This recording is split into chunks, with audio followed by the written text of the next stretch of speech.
அவருடைய கைது நடவடிக்கைகள் எப்படி இருக்கும் தெரியுமா? அதிகாலை 3 மணிக்கு ஒரு டெரரிஸ்ட்டை இல்லைன்னா தேச விரோதிகளை வந்து கைது பண்ணுற மாதிரி அதிகாலை 3 மணிக்கு வீடு புகுந்து பெண்கள் இருக்கக்கூடிய தாய்மார்கள் இருக்கக்கூடிய வீடு புகுந்து அவர்களை வந்து குண்டு கட்ட தூக்கிக்கிட்டு போகிற இந்த குண்டர் வேலையை தான் வந்து காவல்துறை வச்சு இந்த அரசாங்கம் செய்யும். நடந்திருக்கு, எங்களுக்கே நடந்திருக்கு. அப்போ ரைடு நடவடிக்கை ரைடு நடவடிக்கை நடக்கும்ன்றேன். அது நடந்தா விஜய் நான் பயப்படுறது ஒரே விஷயங்க. இப்போவும் அவர் என்ன சொல்றாரு அப்படின்னா, நான் சட்டத்தின்படி நடக்கணும்னு நினைக்கிறேன் அப்படின்னு சொல்றாரு. ஏன் அதை நடக்கணும் அப்படின்னா, ஆனால் இதையெல்லாம் நீங்கள் ஃபேஸ் பண்ணி தான் வளரணும், நீங்கள் ஆட்சி அமைச்சே ஆகணும்னு திமுக நினச்சிது அப்படின்னா இதெல்லாம் செய்யும். பாஜகவும் அதே தான். யாரெல்லாம் எதிர்க்கிறார்களோ அவர்கள் மேலே ரைடு போடும். இங்கே ரைடு போட்டு எடுக்கிறதுக்கு ஒன்றும் கிடையாது. நீங்கள் வந்தால் க்ளீன் சர்டிஃபிகேட் கொடுத்துட்டு தான் போகிற மாதிரி இருக்கும். நடவடிக்கை எடுங்க, அதற்கான விளைவுகளையும் அவங்க சந்திக்க போகிறாங்கன்றதை தான் நான் சொல்ல வரோம். இந்த இரண்டாம் கட்ட தலைவர்களை அச்சுறுத்தும் விதமாக ஏதாவது செய்வாங்க. அதாவது கொலை முயற்சியோ இல்லை வந்து அடிக்கிறதோ இல்லை கடத்துறதோ இல்லை வந்து கைது பண்ணுறதோ இந்த மாதிரிலாம் ஏதாவது நடக்கும் அப்படின்னா அது திமுக. முத்துவேல் கருணாநிதி ஸ்டாலின் அவர்களே அப்படின்னு சொல்லியாச்சு, மோடிஜி அவர்களே அப்படின்னு சொல்லியாச்சு. ஸோ இப்போது ஒன்று உடஞ்சிக்கிட்டே வருது. அவர் மேலே என்னெல்லாம் விமர்சனம் வைக்கிறாங்களோ அதற்கு எல்லாத்துக்குமே அவர் வந்து பதிலடி கொடுத்துக்கிட்டே வர்றாரு, ஸ்கோர் பண்ணிக்கிட்டே வர்றாரு. ஸோ அதை மாதிரி தான் வந்து இந்த விஷயத்தையும் பார்க்கணும். ஒரு டெம்போவை ஐ பண்ணி பேசினாரு அப்படின்னா இங்கே யாரும் டெம்போ ஐ பண்ணி பேசவே இல்லையாண்ணே. வர்றவன் போகிறவன்லாம் முதலமைச்சர் ஆகிறான் அப்படின்ற ஒரு கனவு காண்றானுங்க அப்படின்லாம் பேசுகிறார்ல முதல்வர். அவர் பேச்சை எப்படி எடுத்துக்கிறது அப்போ?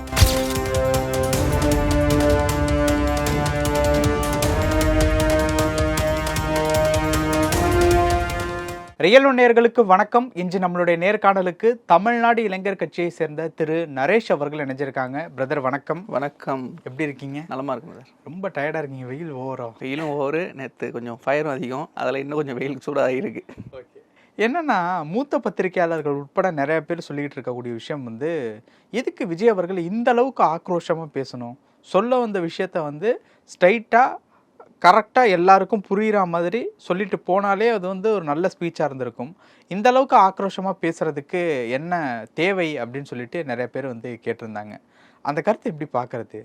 முதல் விஷயம், நேற்று நடந்தது வந்து அவங்க கட்சியுடைய பொதுக்குழு கூட்டம், முதல் பொதுக்குழு கூட்டம். அதில் வந்து கட்சியுடைய முக்கிய நிர்வாகிகள், பொதுக்குழு உறுப்பினர்கள், செயற்குழு உறுப்பினர்கள் எல்லாருமே வந்திருந்தாங்க. அந்த உறுப்பினர்களுக்கு, அதாவது கட்சியுடைய முக்கியமான தொண்டர்களுக்கு, நிர்வாகிகளுக்கு அவர் எந்த மாதிரியான விஷயங்களை கன்வே பண்ணுறாருன்னு ஒன்று இருக்குது. அவர் எந்த அளவுக்கு ஃபோர்ஸாக இருக்காருன்னு தெரிஞ்சால் தான் கிரவுண்ட் லெவலில் இருக்கிறவங்க அவ்வளோ ஃபோர்ஸாக இருக்குவாங்க. இன்றைக்கி வந்து இவர் ஏன் இப்படி கத்துறாருன்னு கேட்குறவங்க வந்து மாநாட்டுக்கு முன்னாடி ஏதோ ஒரு மீட்டிங்கில் பேசும்பொழுது என்ன சொன்னாங்கன்னா, அவர் ரொம்ப சாஃப்டாக ஹேண்டில் பண்ணுறாரோ கேட்டிங்க, நீங்கள் கூட கேட்டிங்க ஒரு முறை, சாஃப்டாக ஹேண்டில் பண்ணுறாரோ, அவர்கிட்ட அந்த ஒரு ஃபோர்ஸ் இல்லையோ, விஜயகாந்த் அவர்கள்கிட்ட இருந்த ஃபோர்ஸ் இல்லையோ அப்படின்றத கேட்டிங்க. இப்போ ஃபோர்ஸாக பேசினா ஏன் சாஃப்டாக பேசலை அப்படின்றது கேள்வி வரும். ஸோ அவர் எதை பண்ணாலும் அதிலிருந்து இப்படி பண்ணியிருக்கலாம் அப்படின்னு சொல்லக்கூடிய விஷயங்கள் நிறைய இருக்கும். அது ஒரு விஷயமாக அவர் வந்து மாற்றிக்கிட்டே வர்றாரு. இன்றைக்கி நடந்த அந்த பொதுக்குழு மீட்டிங்லேயும் பார்த்தீங்கன்னா அவர் சொல்ல வந்த விஷயம் வந்து ரொம்ப ஃபோர்ஸான விஷயம். நேரடியாக பேரை சொல்லி பேசுகிறதுக்கு தைரியம் இல்லை, இப்படி தானே சொல்லிகிட்டு இருந்தாங்க. இன்றைக்கி பேரை சொல்லியாச்சு, முத்துவேல் கருணாநிதி ஸ்டாலின் அவர்களே அப்படின்னு சொல்லியாச்சு, மோடிஜி அவர்களே அப்படின்னு சொல்லியாச்சு. ஸோ இப்போது ஒன்று உடஞ்சிக்கிட்டே வருது. அவர் மேலே என்னெல்லாம் விமர்சனம் வைக்கிறாங்களோ அதற்கு எல்லாத்துக்குமே அவர் வந்து பதிலடி கொடுத்துக்கிட்டே வர்றாரு, அவர் ஸ்கோர் பண்ணிக்கிட்டே வர்றாரு. ஸோ அதை மாதிரி தான் வந்து இந்த விஷயத்தையும் பார்க்கணும். ஸோ அவர் டெம்போவை ஐ பண்ணி பேசினாரு அப்படின்னா இங்கே யாரும் டெம்போ ஐ பண்ணி பேசவே இல்லையாண்ணே. வர்றவன் போகிறவன்லாம் முதலமைச்சர் ஆகிறான் அப்படின்ற ஒரு கனவு காண்றானுங்க அப்படின்லாம் பேசுகிறார்ல முதல்வர். அவர் பேச்சை எப்படி எடுத்துக்கிறது அப்போது? அதுதான் வந்து மன்னர் மனப்பான்மை எடுத்துக்கிறதுனா ஒருமையில பேசுனது சொல்றீங்களா? ஆமா, ஒருமையிலே பேசியிருக்காரு. இப்போ யாருக்குமே அந்த ஒரு எண்ணம் வரவே கூடாதானே. இதுதான் மன்னர் மனப்பான்மை அப்படின்னு சொல்றது. மன்னர் ஆட்சின்னு சொல்றதுல இதுவும் ஒரு காரணம். ஏன்னா வரவும் போறவங்களாம் முதலமைச்சர் ஆகக்கூடாதா, அந்த ஒரு எண்ணத்தோட வராங்களே அப்படின்னா யாருக்குமே இருக்கக்கூடாதானே. இப்போ மினிஸ்டர் சேகர் பாபு வந்து இன்னைக்கு காலையில கொடுத்த ஒரு செய்தியாளர் சந்திப்புல என்ன சொல்லியிருக்காருன்னா, விஜய் வந்து தவழும் குழந்தை, அவருக்கு வந்து ஒரு போராட்டம், சிறை செல்லுதல் அப்படிங்கிறதெல்லாம் என்னன்னே தெரியாது, இதெல்லாம் பார்த்தது தான் திமுக, இதெல்லாம் பார்க்காம இந்த இடத்துக்கு வரணும் அப்படின்னு நினைக்கிறது அப்படிங்கிறது வந்து ஒரு குழந்தை மனப்பான்மை அப்படின்ட்டு வந்து மினிஸ்டர் சேகர் பாபு சொல்லியிருக்காரு. ஸோ அந்த ஒரு கருத்தும் அவங்கள்ட்டேருந்து வர்றது அப்படிங்கிறது விஜய் சாருக்கு அது புதுசு அப்படின்னு எடுத்துக்கலாமா, இல்லை எப்படி பார்க்குறது? இல்லை, ஆரம்ப காலத்தில் திமுகவும் அப்படி தான் இருந்திருக்கும். ஆரம்ப காலத்திலே வந்து திமுக நீங்கள் கட்சி ஆரம்பிக்கிறதுக்கு முன்னாடி பெரியார் கூட வந்து பெரியார் அவருடைய திராவிட இயக்கத்தில் பயணித்தாங்க. அப்போவுமே வந்து கைதுகள்லாம் இருந்திருக்கும். சரி, பெரியார் இயக்கம், அதாவது திராவிட இயக்கம் ஆரம்பிக்கும் பொழுது அவங்கெல்லாம் கைது நடவடிக்கையெல்லாம் பார்க்காம தான் ஆரம்பிச்சிருப்பாங்க. இப்படி வந்து எல்லாத்துக்குமே ஆரம்ப கட்டம்னு ஒன்று இருக்கும் இல்லைங்களா. அந்த ஆரம்ப கட்டம் அப்படின்றது அதற்கு பிறகு பரிணாம வளர்ச்சி அடையும் போது தான் நீங்கள் சொல்கிற கைது போராட்டங்கள் இதெல்லாம் நடக்கும். தவந்துக்கிட்டு இருக்க குழந்தை நீங்களே சொல்கிறீங்க. கைது போராட்டமெல்லாம் வந்து உங்களுக்கு புதுசுன்னு நீங்களே சொல்கிறீங்க. இதையெல்லாம் பார்த்ததுக்கப்புறம் தான் இன்றைக்கி திமுக இந்த அளவுக்கு வந்து நிற்கிது, ஆட்சி அதிகாரத்துக்கு வர அளவுக்கு. இதையெல்லாம் அவர் பார்க்காமலே வந்துருவாரான்னு கேட்டிங்கன்னா இன்னும் 1 வருஷம் இருக்குது. நீங்கள் ஏற்கனவே ஒரு மீட்டிங்குக்கும் ஒரு போராட்டத்துக்கும் ஒரு நிகழ்ச்சிகளுக்கும் அனுமதி கொடுக்காம எங்களை அலக்கழிக்கிறீங்க அப்படின்ற விஷயத்த அவரே மேடையிலே போட்டு உடைச்சிட்டார்.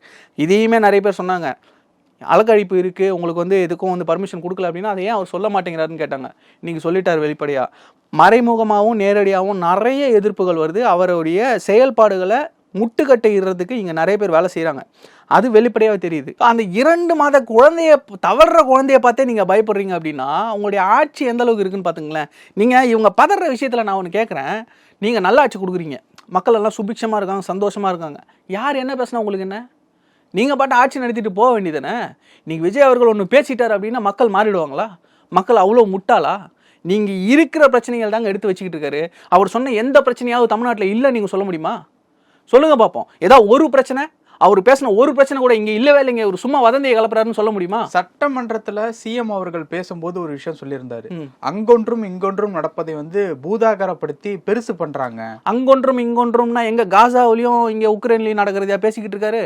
என்னங்க மனசாட்சியில் அவன் பேசுறீங்க? முதல்வர் மாதிரி பேசுங்க கொஞ்சமாவது பொறுப்போட. அதாவது இதே விஷயம் அதிமுக ஆட்சியில் நடக்கும்போது தாம் டீம்னு ஏதோ வானத்துக்கும் பூமிக்கும் குதிச்சிங்க. இன்னைக்கு அந்த குதிப்பெல்லாம் எங்கே போச்சு? எங்கே குதிகாலில் ஆணி வந்துருச்சு உங்களுக்கு ஏதாவது? இன்றைக்கி ஏன் குதிக்க மாட்டேன்றீங்க? எங்கள் ஆட்சியில் திமுக இருக்குதுங்க, அது ஒரு பக்கம் இருக்கட்டும். கட்சின்னு ஒன்று இருக்குல்ல, திமுக இங்கே இறங்கி போராடணுமா இல்லையா? ஒன்றிய அரசாங்கம் செயல்படுறதுக்கெல்லாம் எதிர்கட்சியாக இருக்கும்போது ரோட்டில் இறங்கின திமுக இன்றைக்கி எங்கே போச்சு? ஏன் திமுக வெளியே வந்து போராடல? ஆட்சி அதிகாரத்தில் இருக்கீங்க, 40 எம்பியை வச்சுருக்கீங்க, ஏன் நீங்கள் எதுவும் போராட மாட்டேறீங்க? பாராளுமன்றத்தில் முடக்கணுமா இல்லையா? வெறும் ப்ரெஸ் மீட் கொடுக்கறதுக்கு மட்டும் ஒரு போராட்டம், கண்துடைப்பு, நாடகம், வெற்று விளம்பர அரசியல் தான் இது. இது திராவிட மாடல்லாம் கிடையாது, இது வந்து விளம்பர மாடல் தான்.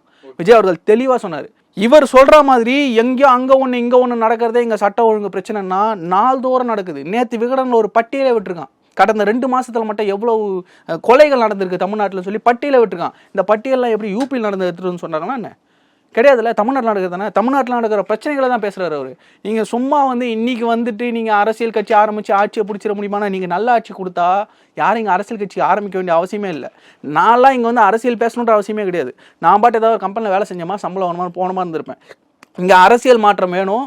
இந்த அரசியலால் நான் பாதிக்கப்படணும் இல்லையோ, அடுத்த தலைமுறை பெருசாக பாதிக்கப்பட போகுது அப்படின்ற ஒரு காரணத்துக்காக தான் இன்றைக்கி நானும் அரசியலுக்கு வந்திருக்கேன், விஜய் அவர்களும் அரசியல் வந்திருக்காரு. இன்றைக்கி விஜயண்ணா அவர் பேசின விஷயங்களுக்கே நீங்கள் இவ்வளோ கொந்தளிக்கிறீங்க அப்படின்னா அப்போ உள்ள நெருப்பு இல்லாமலே புகையும் இருக்குது, பிரச்சனைங்க இருக்குது. அதை வந்து கேட்குறதுக்கு ஆள் இல்லை. கேட்க வேண்டியவர்கள்லாம் இன்னைக்கு கூட்டணி வச்சுக்கிட்டு மறைமுக கூட்டணியில் செயல்பட்டுக்கிட்டு இருக்காங்க. அதனால் இவர் கேட்குறாரு. மக்களை பார்க்க விட மாட்டுறாங்க அப்படின்னா வந்துட்டா செல்வாக்கு அதிகமாயிரும், மக்கள் செல்வாக்கு அதிகமாயிரும் அப்படிங்கிற காரணத்தினால பார்க்க விடாமல் வச்சுருக்காங்களா? இல்லை பின்னணியில் வந்துட்டா அந்த லா அண்ட் ஆர்டர் கூட்டம் இந்த மாதிரியான விஷயங்கள் அந்த ப்ராப்ளம் இருக்கிறதுனால பார்க்க விடாமல் வச்சுருக்காங்களா? இங்கே வந்து மொதல் விஷயம், மக்களை சந்திச்சா என்ன நடக்கும் பிரதர்? நீங்கள் ஒரு போராட்டம் சந்திச்சா என்ன நடக்கும் அப்படின்னா, மக்கள் பிரச்சனையை இவர் பேசுகிறார் அப்படின்னா நேஷனல் மீடியா வரைக்கும் அந்த இஷ்யூ பேசப்படும். பரந்தூரே எடுத்துக்கங்க, விஜய் அவர்கள் போய் பேசினதுக்கு அப்புறம் தான் பரந்தூரில் ஒரு ஏர்போர்ட் வரப்போகுது, அது எந்த மாதிரியான நில அமைப்பு, அந்த இடத்துல எவ்வளோ நாளாக மக்கள் போராடிக்கிட்டு இருக்காங்கிறது நேஷனல் மீடியா டிபேட் எடுத்ததுக்கு அப்புறம் இங்கே வந்து தமிழக அரசு 3 வருஷமாக கோமாவில் இருந்த தமிழக அரசு இங்கே என்ன பண்ணாங்க, உடனே அறிக்கை விட்டாங்க, இல்லை விளைநிலங்கள் பாதிக்காமல் நாங்கள் வந்து ஏர்போர்ட்டை கொண்டு வருவோம். ரன்வேவை போடுறதே ஏரியில், அப்புறம் எங்கே நீங்கள் நீர்நிலையும் விளைநிலங்களும் பாதிக்காமல் போடுவீங்க? இந்த மாதிரி ஒரு பிரச்சனையாக அவர் பேசணும் அப்படின்னா அங்கே போய் நிற்கணும். அதை நிற்க விடாமல், அதை பேச விடாமல் தடுக்கிற வேலையை தான் இங்கே பார்த்துக்கிட்டு இருக்காங்க. இன்னொன்று, மக்கள் பிரச்சனைகளுக்கு போய் நிற்கும் பொழுது மக்களுடைய பேராதரவு, இன்றைக்கி வந்து திரையில் பார்த்த ஒருத்தரை நம்ம தரையில் பார்க்க முடியுது, நமக்காக பேசுகிற நம்ம வீட்டு பையன் அப்படின்ற ஒரு இமேஜ் வந்து இன்றைக்கி கிரியேட் ஆகிட்டு இருக்கு. அதை கிரியேட் ஆக விடாமல் தடுக்கிறதுக்காக தான் இவ்வளவு முட்டுக்கட்டைகளும். ஓகே, இன்னொரு விஷயம் வந்து இப்போ பேரை சொல்லிட்டாங்க, 2 பேரோட பேருமே சொல்லிட்டாங்க. இப்போ அதற்கு உண்டான ஆக்ஷன் அப்படிங்கிறது என்னவா இருக்கும் அப்படிங்கிறது தான் ஒரு யோசனையாக இருக்குது. ஏன்னா திமுக கைது வரைக்கும் போகிறதுக்கும் கூட வாய்ப்பு இருக்குது. பிஜேபி கிட்டேருந்து ரைடே ஆல்ரெடி 2019-20 காலகட்டத்தில் வந்திருக்கு. ஸோ அந்த ஆக்ஷன் அப்படிங்கிறது இனி வரும் நாட்களில் வந்து கடுமையாக இருப்பதற்கு வாய்ப்பு இருக்குது அப்படின்னு எடுத்துக்கலாமா? இல்லை அவங்க வந்து இதை கண்டுக்காமல் தள்ளி போகிறதுக்கு எதுவும் வாய்ப்பு இருக்கா? இல்லை, என்னையை பொறுத்த வரைக்கும் தாவேகாவோ விஜயண்ணா அவர்களோ வளரணும் அப்படின்னா எதுக்கு அவங்க ரியாக்ஷன் வந்து கொடுக்கணும். இவங்க பாதிப்புங்கிறது டிவி பாதிக்கு பண்ணுறது அது வந்து பாதிப்பாக இருக்காது. ஏன்னா இவங்க சொன்னாங்கல்ல, கைது நடவடிக்கைகள் இதெல்லாம் தாண்டி தான் வந்தோம், எல்லா ஒடுக்குமுறைகளும் தாண்டி தான் இன்றைக்கி ஒரு பேர் இயக்கமாக திமுக வந்து வளர்ந்து நிற்கிது. நாங்கள் என்ன சொல்கிறோம் அப்படின்னா, அதே பாதிப்பு தாவேகாவுக்கு நீங்கள் கொடுங்க, அதுக்கப்புறம் பாருங்க இவங்களுடைய வளர்ச்சி விண்ணத்தோடும் அளவுக்கு இருக்கும். யாராலையும் தடுக்க முடியாது அந்த வளர்ச்சியை. நீங்க கேட்குற விஷயம் வந்து ரொம்ப யதார்த்தமான ஒரு விஷயம். இன்னைக்கு ஒரு போராட்டம், ஒரு ஆர்ப்பாட்டத்துக்கு போறாங்கன்னு வச்சுங்களேன், யார் போவா? ஒரு மாவட்டத்தில் எடுக்கிறாங்க ஒரு போராட்டம், தாவேக்கால இருந்ததுன்னா மாவட்ட தலைவர் தலைமையில், மாவட்ட செயலாளர்கள் அவங்க தலைமையில் வந்து பர்மிஷன் கேட்பாங்க. அந்த போராட்டத்தில் வந்து கைது நடவடிக்கை எடுக்குது அப்படின்னா அவங்க மேலே வந்து வழக்குகள் போகும். தாவேக்காவுடைய முக்கிய நிர்வாகிகள் எல்லாருமே பார்த்தீங்கன்னா இளைஞர்கள். அது வந்து விஜயனாவே சொல்லியிருந்தாரு. அந்த இளைஞர்கள் ஒரு 25-30 வயசுக்குள்ளே இருக்கிற இளைஞன் அவன் மேலே வந்து ஒரு வழக்கு பாயுது அப்படின்னா அவனுடைய எதிர்காலம் என்ன ஆகும்? ஒரு லோன் வாங்க முடியாது, ஒரு ஃபாரின் போக முடியாது, ஒரு கவர்மெண்ட் ஜாப் எதுவும் கிடைக்காது. ஸோ இந்த மாதிரியான ஒரு விஷயங்கள் அவனுடைய ஃப்யூச்சரே இங்கே இருக்கும். இன்னொரு விஷயம், இவருடைய கைது நடவடிக்கைகள் எப்படி இருக்கும் தெரியுமா? அதிகாலை 3 மணிக்கு ஒரு டெரரிஸ்ட்டை இல்லைன்னா தேச விரோதிகளை வந்து கைது பண்ணுற மாதிரி அதிகாலை 3 மணிக்கு வீடு புகுந்து, பெண்கள் இருக்கக்கூடிய, தாய்மார்கள் இருக்கக்கூடிய வீடு புகுந்து அவர்களை வந்து குண்டுகட்டாக தூக்கிக்கிட்டு போகிற இந்த குண்டர் வேலையை தான் வந்து காவல்துறை வச்சு இந்த அரசாங்கம் செய்யும். நடந்திருக்கு, எங்களுக்கே நடந்திருக்கு. இதே கிருஷ்ணகிரியில் உத்தனப்பள்ளியில் சிப்காட் வர்றதுக்கு எதிர்த்து 181 நாளாக போராடினாங்க. இதை வந்து அடையாள உண்ணாவிரதம் இருந்தோம், சாலை மறியல் பண்ணோம், எல்லா வகையான போராட்டங்களையும் கலெக்டர் மாவட்ட ஆட்சியருடைய கவனம் ஈர்க்கிறதுக்கு அந்த சிப்காட்டுக்கு எதிர்த்து விவசாயிகளோடு சேர்ந்து போராடின எங்களுடைய மாவட்ட செயலாளர் திரு சிதம்பரம் அவரை அதிகாலை 3 மணிக்கு வீட்டில் போய் கைது பண்ணி கூப்பிட்டு போனாங்க. நம்ம இந்த மேல்மாலை வந்து சிப்காட்டுக்கு எதிராக போராடினா அருள் அவர்களை கைது பண்ணி குண்டாஸ் போட்டாங்க. அந்த குண்டாஸ் போட்டதுனால அது வெளியே வந்தது. இங்கே அதை போடலை, கைது பண்ணி 11 நாள் ரிமாண்ட் பண்ணி அந்த வழக்கை நாங்கள் இப்போ ஃபேஸ் பண்ணிக்கிட்டு இருக்கோம். இன்னும் அந்த வழக்கு நடந்துகிட்டு இருக்கு. எதுக்கு? விவசாயிகளோட போராடினதுக்கு. இது பாசிசம் இல்லாமல் இது வேற என்ன? அப்போ ரைடு நடவடிக்கை நடக்கும்ன்றேன். அது நடந்தா விஜய் நான் பயப்படுறது ஒரே விஷயங்க. இப்போ அவர் என்ன சொல்றாரு அப்படின்னா, நான் சட்டத்தின்படி நடக்கணும்னு நினைக்கிறேன் அப்படின்னு சொல்றாரு. அது ஏன் அதை நடக்கணும் அப்படின்னா, பாதிக்கப்பட போகிறது கிரவுண்ட் லெவலில் வேலை செய்கிறவங்க, கிரவுண்ட் லெவலில் இருக்கக்கூடிய யங்ஸ்டர்ஸ், அவங்களுடைய ஃபியூச்சர்ஸை அவர் வந்து ரொம்ப கேரிங்காக எடுத்து பார்த்துக்கிறாரு. நீங்கள் பத்திரமா போங்க, வீடு போய் சேருங்கன்னு சொல்கிற அளவுக்கு அவர் பண்ணுறாரு. அப்படின்னும் போது இந்த போராட்டங்கள் எடுக்கிறது மூலமாக இவர்கள் மேலே வழக்கு பாயும், இவருடைய எதிர்காலம் பாதிக்கப்படும். அதுக்கு அப்புறம் வரக்கூடிய விளைவுகள்னு ஒன்று இருக்குல்ல, அந்த குடும்பத்துடைய நிலைமையை யோசிச்சு பாருங்க. இப்போ எங்களுடைய மாவட்ட செயலர் நான் சொன்னேன், அவங்க வீட்டில் ஒரு தங்கச்சி இருக்குது, அவங்க அம்மா இருக்காங்க. அவங்க வந்து அந்த ஒரு 3 மணிக்கு பிள்ளைய அரெஸ்ட் பண்ணி கொண்டு போகிறாங்க. ஒரு கிராமத்தில் இருக்கிறவங்களுக்கு அவங்களுக்கு என்ன தெரியும்? எந்த ஸ்டேஷனுக்கு கூப்பிட்டு போகிறாங்கன்னு தெரியல. எங்களையே 3 மாவட்ட ஸ்டேஷனுக்கு வந்து அலைய விட்டாங்க. சேலம் போயிருக்காங்கன்னு சொல்லி, தர்மபுரம் போயிருக்காங்கன்னு சொல்லி, கிருஷ்ணகிரி போயிருக்காங்கன்னு சொல்லி, அதுக்கப்புறம் ஒசூரில் வச்சுருந்தாங்க. அவங்கள நான் கண்டுபிடிக்கிறதுக்கே 2 நாள் ஆச்சு. எங்களுக்கே இந்த நிலைமை அப்படின்னா, ஏதோ கிராமத்தில் இருக்கக்கூடிய ஒரு குடும்பத்தில் இருக்கிறவங்களுக்கு எந்த ஒரு மனநிலை இருக்கும், இது வரக்கூடாதுன்னு அவர் நினைக்கிறாரு. ஆனால் இதையெல்லாம் நீங்கள் ஃபேஸ் பண்ணி தான் வளரணும், நீங்கள் ஆட்சி அமைச்சே ஆகணும்னு திமுக நினச்சது அப்படின்னா இதெல்லாம் செய்யும். பாஜகவும் அதே தான். யாரெல்லாம் எதிர்க்கிறார்களோ அவர்கள் மேலே ரைடு போடும். இங்கே ரைடு போட்டு எடுக்கிறதுக்கு ஒன்றும் கிடையாது. நீங்கள் வந்தால் க்ளீன் சர்டிஃபிகேட் கொடுத்துட்டு தான் போகிற மாதிரி இருக்கும். நடவடிக்கை எடுங்க, அதற்கான விளைவுகளையும் அவங்க சந்திக்க போகிறாங்கன்றதை தான் நான் சொல்ல. ஃப்யூச்சரில் கைது அப்படிங்கிறத ஒன்று எதிர்பார்க்கலாமா? அது நம்ம கைது அப்படின்னு சொல்கிறது போராட்டம் பண்ணி அது மூலியமாக கைதாகிறது அப்படின்னு ஒன்றும் இல்லை. இந்த சட்ட ரீதியாக லாக் பண்ணுறது, பயத்தை காட்டுறதுக்காக லாக் பண்ணுறது, அந்த மாதிரியான விஷயங்கள் எதிர்பார்க்கல. இப்போவே அது நடந்துக்கிட்டு தான் இருக்குது. இப்போ மறைமுகமாக வந்து மாநாட்டுக்கு எடுத்துக்கங்க, மாநாட்டுக்கு வந்து யாரெல்லாம் கலந்துக்க போகிறாங்க அந்த டீட்டெயில்ஸ் கொடுங்க, அவங்க நம்பரை கொடுங்கன்னு சொல்லி கேட்டு, இதுவே வந்து உளவியல் ரீதியாக அவங்கள வந்து ஒரு அச்சுறுத்தல்லையே வச்சிருக்கக்கூடிய ஒரு நிலை தான். இதை தான் வந்து அவர் வந்து சுட்டி காட்டுறாரு. ஸோ இவங்களை வந்து பயமுறுத்துறதுக்கோ அச்சுறுத்துறதுக்கோ ஒன்றும் கிடையாது. எல்லாத்துக்கும் துணிந்து தான் இன்றைக்கி தாவேக்கா வந்து முன்னின்றிருக்கு. அவர்களுக்கு தோழமையாக நாங்களும் வந்து தோள் கொடுத்து நிற்கிறோம். ஸோ இப்படிப்பட்ட சூழ்நிலையில் நீங்கள் சட்ட ரீதியாக எடுத்தாலும் சரி, இல்லைனா இன்றைக்கி வந்து சவுக்கு சங்கர் வீட்டுக்கு பண்ணீங்க இல்லையா, அந்த மாதிரி நீங்கள் ஏதாவது செஞ்சீங்கனாலும் சரி, இது எல்லாமே உங்களுக்கு தான் பேக் ஃபயர் ஆக போகுது. இன்னும் 1 வருஷம் மக்கள் பிரச்சனை பேசுகிறதுக்கு 1000 இருக்குது. நான் ஏற்கனவே நம்ம இன்டர்வியூவில் ஒரு 3 மாதத்துக்கு முன்னாடி சொல்லியிருந்தேன். தொழிலாளர் பிரச்சனை இருக்குது, அரசு ஊழியர்கள் பிரச்சனை இருக்குது, மருத்துவர்கள் பிரச்சனை இருக்குது, ஆசிரியர்கள் பிரச்சனை இருக்குது, செவிலியர்கள் பிரச்சனை இருக்குது, துப்புரவு தொழிலாளர் பிரச்சனை இருக்குது, ஜாக்டோஜியோ பிரச்சனை இருக்குது. இது எல்லாமே இருக்குது.